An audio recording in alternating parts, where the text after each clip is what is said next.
How to refund a game on a Steam back. So guys, first thing that you will do is simply open the Steam application into your Windows or into your desktop, and from here just click on your name at the top or manage account over here on the top right. And from here a drop down will show up, and just simply go to account details.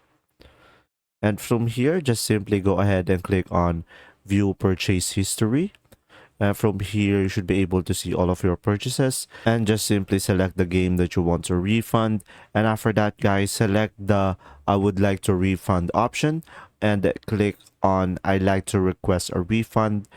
And from here, guys, it will tell you what is your game that you are trying to refund and how much the refund will be.